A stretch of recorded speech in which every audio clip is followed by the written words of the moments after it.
Sudah. Assalamualaikum warahmatullahi wabarakatuh. Berikut ini ya saya ingin, menjelaskan apa yang sempat kita diskusikan, eee, sebelum sebelum pertemuan yang tadi terakhir kita lakukan, pada minggu sebelumnya nggih. Sebelumnya bismillahirrahmanirrahim, alhamdulillahirabbil alamin, wassalatu wassalamu ala asrafil mursalin sayyidina Muhammadin wa ala alihi wa sahbihi ajmain. Eee, para,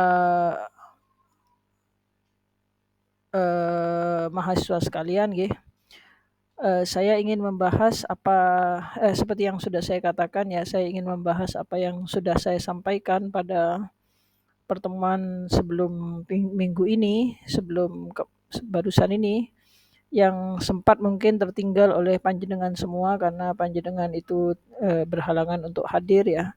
Tapi kami share sekarang, untuk sekedar, menjadi suatu semacam, pengetahuan atau wawasan ya.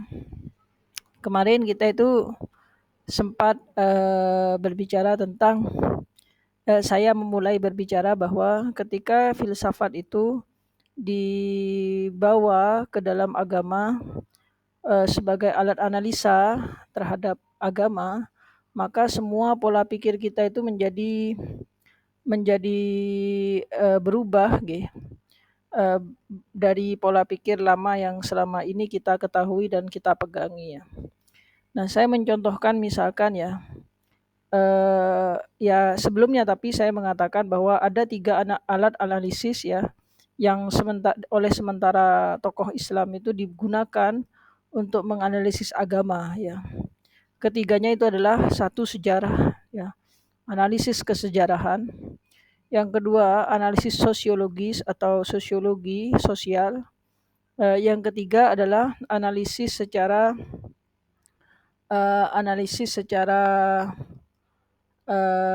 apa namanya itu, analisis secara filosofis. Jadi 3 hal ya, analisis sejarah, analisis sosial, dan analisis filosofis terhadap agama ya. Misalkan begini, saya contohkan kemarin misalkan adalah masalah poligami ya. Apakah Islam itu mendukung atau menganjurkan poligami? Eee apakah Islam itu menganjurkan poligami ya? Maka kita untuk menganalisa itu ya, kita dapat menggunakan pendekatan sejarah ya, dan pendekatan sosiologis dulu ya. Sejarahnya adalah bahwa kondisi sosial masyarakat Arab pada waktu itu ya sebelum Islam, Arab pra-Islam itu faktanya adalah, masyarakat yang suka berpoligami ya. Bahkan, eee, riwayat-riwayat, terdapat beberapa riwayat yang mengatakan bahwa, apa namanya itu, beberapa di antara para sahabat dan juga termasuk juga Abu Sufyan ya, itu yang memiliki istri atau memiliki pasangan yang lebih daripada, 4 ya, bahkan ada yang 30, ada yang 70, yang penting adalah bahwa kondisi masyarakat pada waktu itu menikahnya itu laki-laki itu bisa memiliki, perempuan yang tidak terbatas. Kenapa? Karena perempuan ketika itu dianggap sebagai suatu harta ya, harta yang sangat berharga. Nah, harta yang sangat berharga bagi orang laki-laki sehingga memiliki banyak istri itu sama seperti memiliki banyak harta. Maka kita mengenal ya istilah-istilah dalam agama ya, misalkan ad-dunya mata'un, ya bahwa dunia itu adalah harta benda, wa khairu mata'iha, dan sebaik-baik harta benda itu adalah, eee almar'atus sholihah, perempuan yang solehah. Saya menekankan ketika itu juga pada waktu pertemuan kemarin juga bahwa konsep tentang almar'ah sholihah pada masa Arab pra-Islam itu adalah bukan seperti zaman sekarang kita pahami ya, orang yang suka misalkan suka sholat, perempuan yang di rumahnya suka sholat tahajud, suka sholat apa namanya duha, baca Quran dan sebagainya, cerminan wanita solihah ya. Tapi wanita solihah yang dimaksud adalah waktu itu adalah wanita yang penurut kepada laki-laki ya. Ya apa namanya suaminya misalkan mengajak apa namanya itu mengajak berhubungan badan di atas kuda, misalkan di atas unta dan sebagainya. Itu mau begitu, mengajak berapa kali mau. Nah itu hal-hal yang dipikirkan orang Arab ya waktu itu ya seperti seperti itu, bukan seperti yang kita pikirkan di alam sekarang ini ya. Di Arab pra-Islam ya, di Arab pra-Islam. Itu mar'atus solihah yang dimaksud perempuan yang solihah itu adalah perempuan yang penurut. Disuruh apa-apa mau, disuruh bekerja di dapur aja mau begitu. Itu disebut sebagai al-mar'ah as-solihah. Nah, itu konsep konsep orang Arab ketika itu. Kita tidak bisa membayangkan waktu itu orang yang suka baca Quran dan sebagainya karena Qurannya sendiri belum ada. Nah, itulah ya konsep itu. Nah, di tengah-tengah masyarakat yang suka berpoligami yang tidak terbatas itu, lalu kemudian apa namanya Al-Qur'an itu turun dan membatasi apa namanya pernikahan itu hanya berlaku untuk 4 orang. Satu laki-laki hanya berhak memiliki 4 orang. Nah, kalau itu analisis sosialnya seperti itu ya, sejarah dan sosialnya seperti itu. Lalu kalau kita tarik kepada analisis filsafatnya, pertanyaannya adalah, lalu sebenarnya bagaimana sih yang dimaui atau semangat Islam itu seperti apa sih? Seperti itu, sehingga dia harus membatasi yang asalnya tidak terbatas menjadi terbatas. Nah, ketika kita mengatakan atau bertanya tentang sebenarnya, nah sebenarnya semangat Islam itu seperti apa? Kalau kita itu mengatakan sebenarnya, itu kan sebenarnya kajian ontologis. Ontologis itu, kajian ontologi itu adalah kajian yang membahas tentang apa yang senyatanya, kenyataannya. Nah, kalau kita menganalisa sejarah dan sosiologis seperti itu tadi, masalah poligami itu, maka sebenarnya Islam itu mendukung monogami, bukan mendukung poligami ya, sehingga dapat dikatakan bahwa apa namanya ayat yang biasanya digunakan orang untuk berpoligami masna wasulasa waruba itu sebenarnya adalah sifatnya adalah untuk mengatur mengatur sesuatu yang awalnya tidak terbatas menjadi terbatas. Nah, itu ketika maksudnya ketika filsafat digunakan untuk menganalisis agama itu menjadi seperti itu faktanya. Lalu kemudian saya kemarin juga membahas tentang warisan, ya tentang hukum waris. Nah, hukum waris itu orang-orang ya, misalkan saya membaca bukunya John L. Esposito ya, Ancaman Islam itu ya, mitos atau realitas itu mengatakan begini, Islam itu selalu diidentikan dengan apa namanya? Islam itu selalu diidentikan dengan Islam itu selalu diidentikan dengan agama yang selalu menindas perempuan katanya. Katanya John L. Esposito itu. Meskipun John L. Esposito juga tidak mendukung hal itu, tapi paling tidak itu menjadi gambaran bagi kita bagaimana Barat itu memandang Islam. Nah, misalkan dalam masalah warisan ya. Masalah warisan itu biasanya orang mempermasalahkan ya, kenapa kok Islam itu tidak membagi rata warisan itu? Kenapa kok ketentuannya lidzakari mislu hadzil unsayain ya? Kenapa ketentuannya bagi seorang laki-laki itu apa namanya? eh kenapa seorang laki-laki itu apa namanya? eh memiliki 2 kali lipat warisan daripada perempuan ya. Seperti saya contohkan tadi, misalkan saya saudara tiga, tiga bersaudara, 2 perempuan, 1 laki-laki. Maka kalau ayah saya tinggalannya itu 100 juta, maka saya mendapat 50 juta dan yang lain perempuan-perempuan saudara saya itu dapat 25 juta. Kenapa tidak dibagi rata? Faktanya sejarah mengatakan bahwa kondisi sosial masyarakat Arab itu pada waktu itu perempuan itu tidak bisa mengelola keuangan. Jangankan dia itu apa namanya? Jangankan perempuan itu eh, mendapatkan warisan, toh mereka itu bahkan dia itu selain tidak mendapatkan warisan, mereka itu juga adalah orang yang apa namanya? Orang yang istilahnya itu diwariskan ya, terdapat riwayat-riwayat dalam sejarah itu yang menyatakan bahwa perempuan itu diwariskan. Ada seorang anak yang mewarisi istrinya ayahnya, mewarisi ibunya dari ayahnya.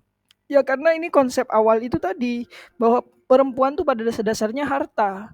Maka selayaknya harta, sebagaimana juga harta-harta yang lain dia juga bisa diwariskan, itu loh ya.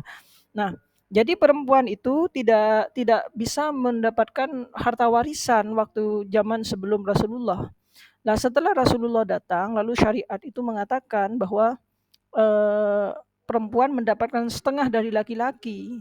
Kita jangan berbicara setengahnya. Lawang perempuan sudah dapat setengah itu sudah untung gitu loh ya. Sudah untung ditimbang daripada kondisi sebelumnya perempuan tidak bisa mendapatkan warisan dan bahkan dia diwariskan dari orang tua kepada anaknya. Itu kondisinya. Jadi bukan masalah kok tidak sama Pak ya. Nah, artinya semangat Islam lah sebenarnya itu berarti ontologi. Sebenarnya semangat Islam itu adalah dengan memberikan separuh daripada mislu hadil unsayain itu, lidzakari mislu hadil unsayain itu semangatnya adalah bahwa perempuan itu berhak mengelola keuangan. Nah, sekarang kita masyarakat modern tuh perempuan justru bahkan kita jualan online. Nah itu satu hal ya. Ya jadi seperti itulah ya di masa Rasulullah zaman dulu. Itu kalau kita menggunakan analisa-analisa seperti itu ya. Nah, kemudian misalkan juga masalah pernikahannya, akad nikah ya. Akad nikah itu kan sebenarnya sama dengan jual beli perempuan kalau di zaman Rasulullah, di zaman pra-Islam ya. Kalau kita melihat sejarah, misalkan sejarah tentang pernikahan Aisyah dengan Rasulullah.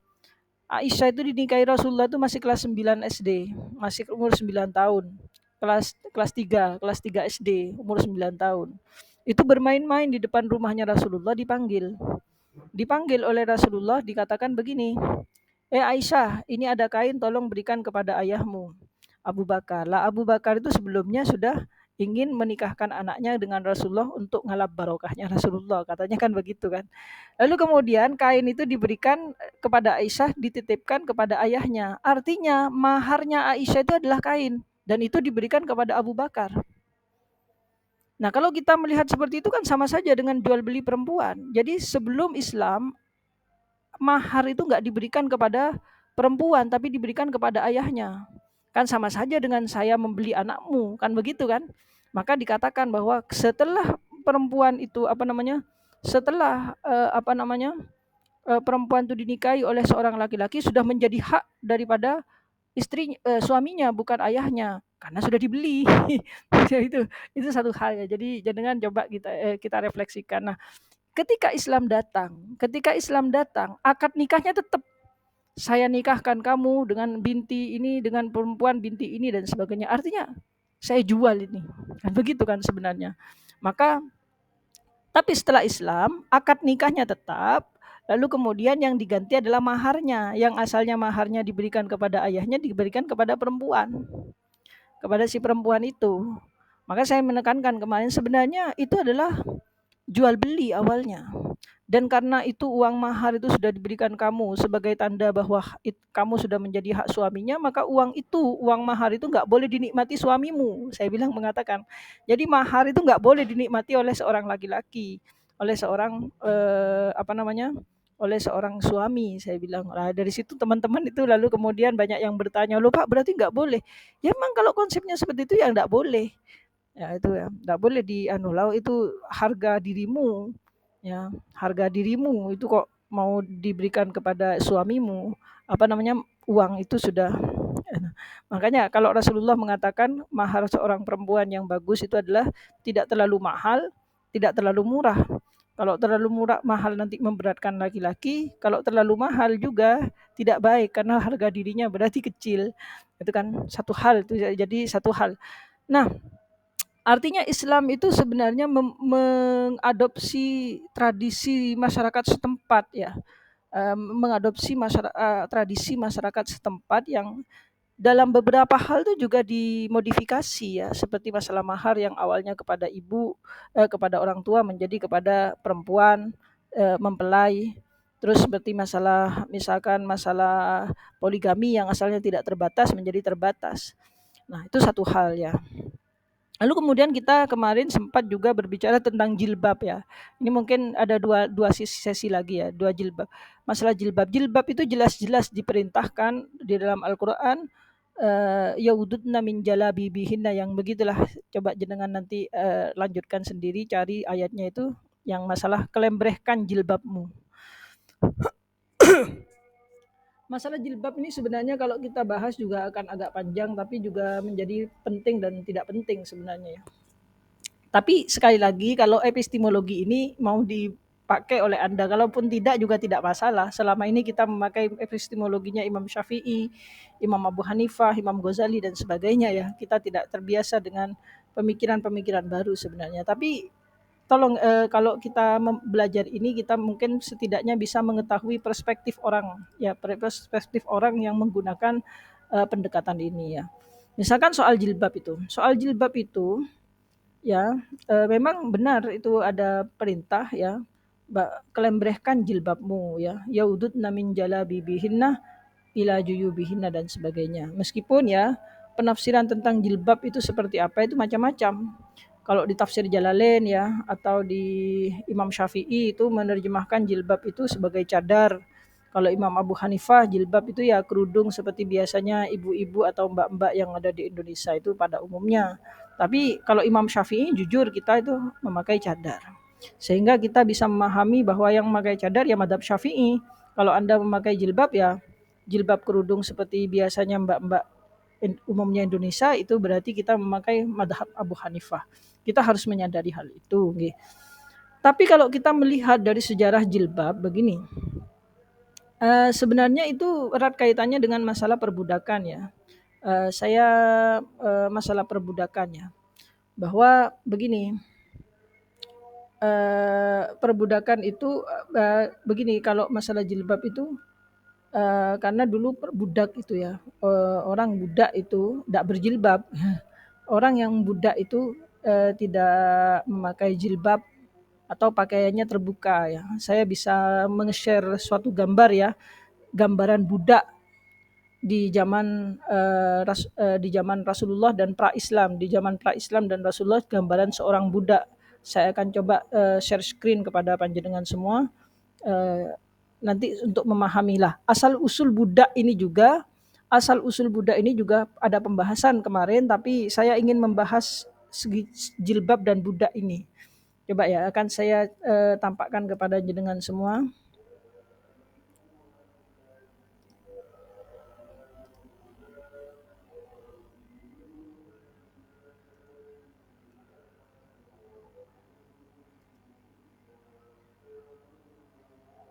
Saya men-searching atau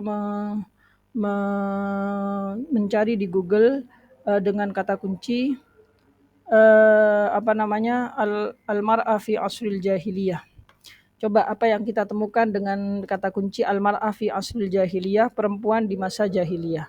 Ini kita melihat ada gambar-gambar semacam ini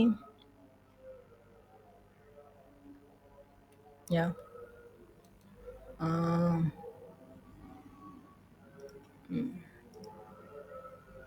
nah ini tampak jelas terlihat ya, ada perempuan-perempuan yang pakainya terbuka.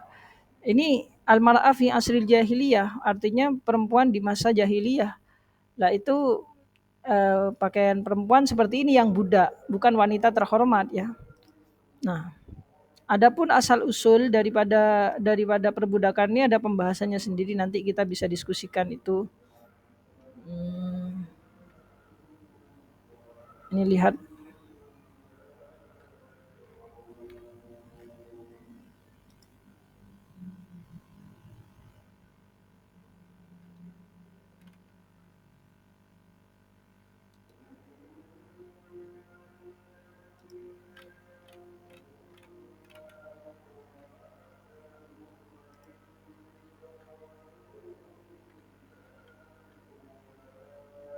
Hmm, sebentar.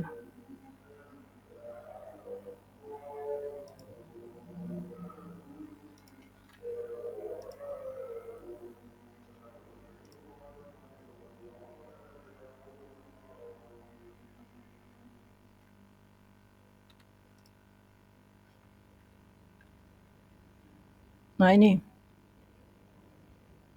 coba kita ah,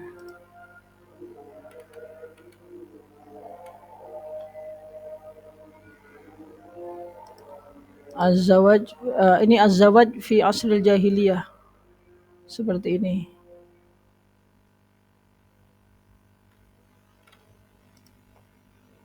Ini. Hmm. Ya, atau nanti. Nah, artinya begini, artinya sebenarnya adalah bahwa di masa Nabi kebanyakan pengikut Nabi itu adalah para budak-budak perempuan terutama dan budak laki-laki ya. Asal usul budak itu sendiri ada ceritanya, tapi begini, apa namanya? eh artinya di masa Rasulullah itu para budak itu kan pakaiannya terbuka ya, pakaiannya terbuka. Nah, ini juga berkaitan dengan masalah aurat ya, masalah aurat. Jadi aurat tuh munculnya itu karena berkaitan erat dengan perbudakan. Perbudakan itu munculnya gimana sih? Per- eh, karena perempuan itu sebagai harta benda ya, perempuan sebagai suatu harta benda, maka dia itu bisa diperjualbelikan. Satu. Yang kedua bisa dibuat untuk menjadi jaminan hutang ya. Bisa dijadikan sebagai jaminan hutang. Misalkan saya punya hutang kepada si A 100 juta. Sedangkan saya tidak punya uang untuk bisa membayar ya.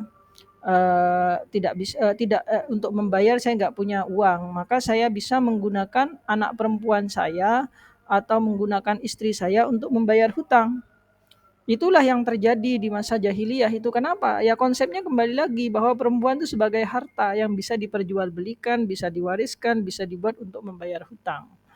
Nah, ketika dia itu sudah menjadi apa namanya? Menjadi seorang budak, ketika seseorang itu sudah menjadi seorang budak perempuan itu, ya kalau kalau laki-laki atau juragannya yang dia itu dibayar hutang tadi, dia itu sudah apa namanya, dia sudah menyukai si perempuan itu, ya dia maka dia dijadikan budak seks yang bebas untuk dipergauli tanpa ikatan hukum pernikahan itu ya.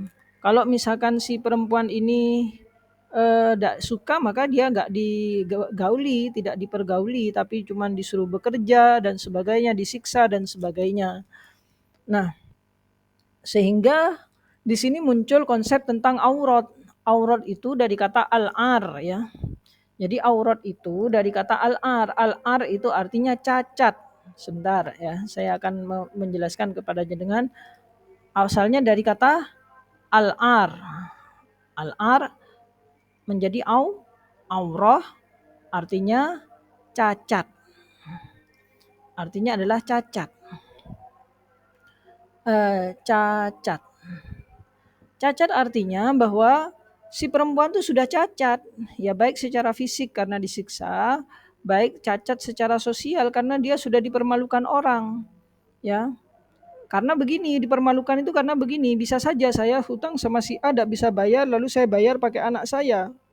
Suatu saat si A itu punya hutang sama si B, dia gak bisa bayar, dia hanya punya anak saya yang tadi yang dibuat bayar hutang, lalu si anak ini dijadikan untuk bayar hutang kepada kepada apa namanya? Kepada si B tadi. Lah begitu juga dengan misalkan punya hutang sama si C, dijadikan bayaran hutang juga kepada si C.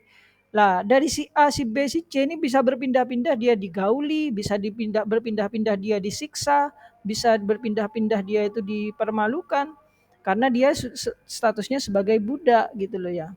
Nah, di sini muncul konsep al-ar tentang aurat. Aurat artinya cacat. Artinya perempuan yang sudah dibuat bayar hutang tadi bisa cacat, cacat secara fisik karena dia disuruh bekerja, disiksa dan sebagainya, mungkin. Dan juga cacat secara sosial karena bisa jadi si perempuan ini sudah berkeliling ke si A, si B, si C dan sebagainya untuk dibuat bayar hutang juga.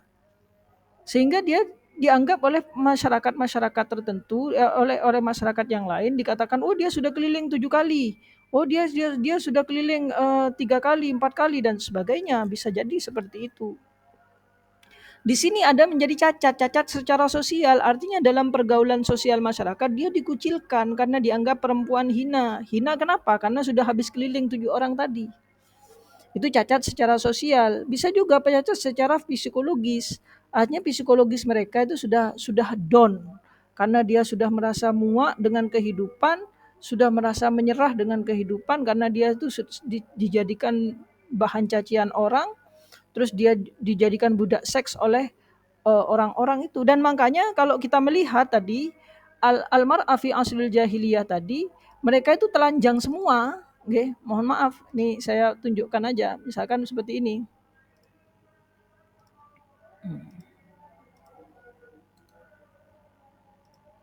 Nah ini budak-budak ini telanjang semua. Nah, coba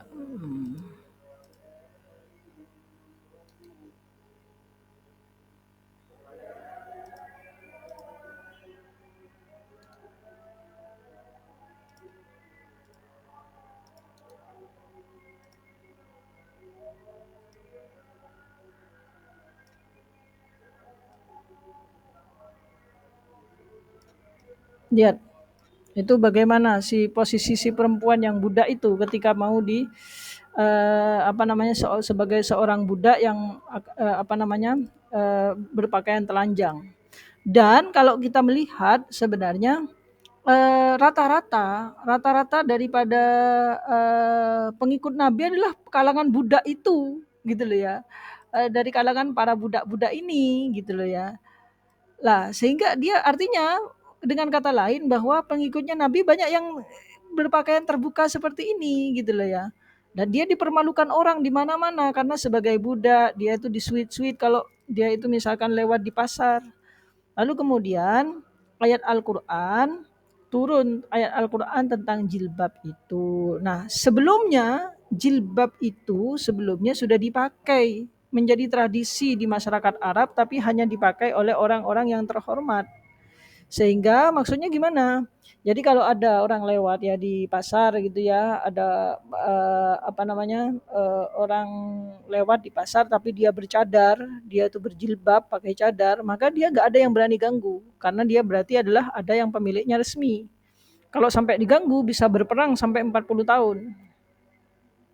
Tapi kalau yang berpakaian terbuka ini, maka dia itu nggak apa-apa diganggu, di sweet-sweet nggak apa-apa karena dia budak gitu loh ya. Nah, kebanyakan pengikut Rasulullah itu adalah orang yang pakaiannya terbuka karena dia adalah budak dan dia habis dipermalukan orang. Dia masuk Islam karena Islam membawa suatu ajaran yang baru bagi mereka, kesetaraan derajat antara manusia, tidak ada budak, tidak ada tuan, semuanya boleh makan bersama dan sebagainya. Nah, itu kemudian para budak ini merasa tertarik ikut Rasulullah dan pakaiannya masih terbuka gitu sebelum turun ayat jilbab. Kemudian datanglah ayat jilbab. Ayat jilbab mengatakan kelembrehkan jilbabmu. Jilbab itu sendiri terjemahannya ada yang menerjemahkan cadar, ada yang menerjemahkan tentang kerudung, ada yang menerjemahkan jilbab itu sebagai baju kurung. Itu banyak hal ya, banyak penerjemahan. Tapi artinya kamu disuruh pakai jilbab, artinya kamu budak-budak pengikut saya ini tolong kamu besok itu pakai jilbab, kullil kulli kulli azwajika wa kulli azwajika wa banatil muslimin gitu kalau nggak salah ya, silahkan Anda cari ayatnya. Yaududna min jalabibihinna ila juyubihinna, yang mengatakan gitu. Katakan bagi istri-istri kamu Muhammad dan juga istri-istri orang yang beriman, pakailah jilbab. Jilbab tuh bisa dan sebagainya itu ya, bisa jilbab baju kurung, bisa dikatakan kerudung, bisa dikatakan jilbab itu ya cadar. Kalau di dalam tafsir Jalalain itu cadar yang matanya satu dan sebagainya, terserah. Tapi intinya jilbab pada waktu itu adalah pakaian orang terhormat. Artinya mereka itu disuruh memakai pakaian orang terhormat. Supaya apa? Mereka auratnya tidak dilihat. Cacatnya biar cacat mereka nggak dilihat.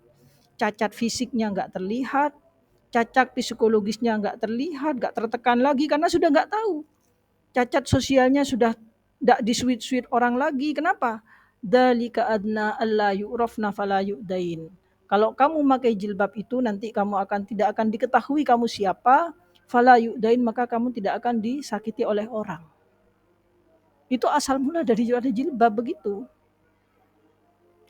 Pengikut Nabi yang pakaiannya terbuka diajak, lalu kemudian diajak untuk pakai jilbab. Maka ketika ayat jilbab, kalau kita menelaah tafsir Ibnu Katsir, ayat jilbab turun habis Isya, itu ayat itu turun habis Isya, lalu kemudian eh, subuh-subuh itu katanya, subuh-subuh itu para perempuan yang asalnya tadi terbuka itu sudah kubutan seperti gagak-gagak hitam katanya, artinya sudah pakai cadar semua, sudah kubutan bagaikan gagak-gagak hitam kalau katanya di dalam tafsir Ibnu Katsir itu. Ada hadis yang menyatakan begitu. Artinya apa? Mereka itu senang karena derajat mereka itu sudah disamakan dengan wanita yang terhormat. Ya, jadi kita menerjemahkannya jangan senang sebagai karena senang karena dia itu mengikuti syariat Rasulullah, tapi senangnya itu karena dia sudah disetarakan derajat sosialnya dengan wanita yang terhormat. Itu satu hal, masalah masalah jilbab tuh panjang sekali diskusinya begitu. Lah kalau misalkan, nah sekarang kita kalau penerjemahannya ya, kalau di Arab pakaian orang terhormat itu adalah jilbab, yang kita terjemahkan sebagai sebagai apa namanya sebagai ada yang menerjemahkan sebagai cadar.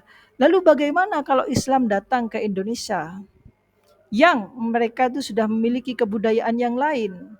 Misalkan pakaian orang terhormat di Indonesia itu pakai sanggul, pakai kebaya.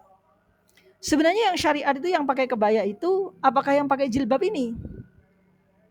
Itu satu hal, tapi lalu itu satu. Jadi syariat itu pakai jilbab itu apa pakai baju orang terhormat itu tadi? Bagaimana kalau Islam datang ke Nusantara, di mana Nusantara itu sudah memiliki kebudayaan di mana orang yang terhormat pakai sanggul, pakai kebaya. Apakah syariat itu pakai jilbab atau pakai kebaya, pakai sanggul? Itu satu hal ya. Tapi kemudian saya terangkan juga bahwa saya tidak memungkiri mana yang Anda pilih. Kalau Anda memakai jilbab atau kerudung, itu berarti kita tuh memakai apa namanya? Memakai epistemologinya Imam Syafi'i, dan itu yang kita pelajari di pesantren, ngoten lho. Jadi ini cuman kita supaya mengerti ya sudut pandang ya, bagaimana kenapa misalkan ada ada orang yang seperti Najwa Shihab, putranya seorang mufassir, tidak pakai jilbab. Ada Mbak Yeni yang itu adalah putranya Gus Dur dan itu nggak berjilbab, hanya kerudungan begitu aja. Itu maksudnya itu sebagai suatu cara pandang. Tapi apa yang mau kita ambil? Apakah kita mau mengambil jilbab atau kita mau ngambil kebaya dan sebagainya, itu kembali kepada kita masing-masing. Dan saya mengatakan bahwa manusia itu tidak bisa terlepas dari kebudayaan kita. Ya karena saya maaf karena saya itu anaknya guru ngaji, misalkan saya anaknya guru ngaji, ayah saya seorang yang pengajar di madrasah diniyah, maka bagaimanapun ya saya memakai budaya-budaya, tradisi-tradisi orang selayaknya sebagaimana guru ngaji gitu. Nah begitu juga jenengan tuh pakai cadar, pakai jilbab, kita tidak berhak untuk menghalang-halangi satu sama lain karena kita semua ini kan tidak terlepas dari kebudayaan kita masing-masing, dari tradisi kita masing-masing. Ya misalkan ya, kita masih bayi. Kalau orang bayi lahiran, kalau bayinya perempuan diwarnai pink, bajunya warna pink, kalau laki-laki warna biru. Nah sebenarnya bayinya pengurusi masalah biru sama pink kan tidak. Cuman masalahnya kita itu sudah berarti sejak bayi sudah dipaksakan dengan tradisi tertentu. Lah tradisi orang itu nggak boleh dilanggar. Tradisi orang itu tidak boleh ditentang. Oleh karena itu maka ketika di Unisma itu ada pelarangan pakai cadar, ya banyak orang yang menentang. Kenapa? Lah kebiasaan orang kok mau ditentang? Jangan. Nah, tapi saya memberitahukan seperti ini, bercerita seperti ini hanya sebagai suatu wawasan bagi kita ternyata bahwa ada orang yang berpandangan seperti ini. Supaya kita mengetahui sudut pandang orang lain saja. Saya bisa bercerita begini jangan diartikan bahwa saya mengamalkan seperti ini. Saya mengamalkan masalah, oh berarti gak wajib pakai jilbab, tidak wajib pakai cadar dan sebagainya. Tidak. Saya masih berperilaku seperti sebagaimana biasanya, cuman kita mengetahui ini dari sudut pandang bahwa ada orang yang memakai sudut pandang seperti ini, itu satu. Yang kedua, bahwa ketika filsafat dibawa ke dalam dunia, ke dalam ranah agama sebagai alat analisis agama, maka seperti inilah jadinya. Kita akan berubah semua hal. Wonten nggih, saya kira seperti itu. Jika ada pertanyaan-pertanyaan atau sesuatu hal yang perlu didiskusikan, ya diskusikan di dalam grup. Ya, ini akan segera saya share videonya. Wallahul muwaffiq ila aqwamit thoriq. Al-Fatihah. A'udzubillahi minasyaitonirrajim. Bismillahirrahmanirrahim. Alhamdulillahirabbil alamin arrahmanir rahim. Maliki yaumiddin. Iyyaka na'budu wa iyyaka nasta'in. Ihdinas siratal mustaqim. Shiratal ladzina an'amta 'alaihim ghairil maghdubi 'alaihim waladdallin. Amin. Assalamualaikum warahmatullahi wabarakatuh.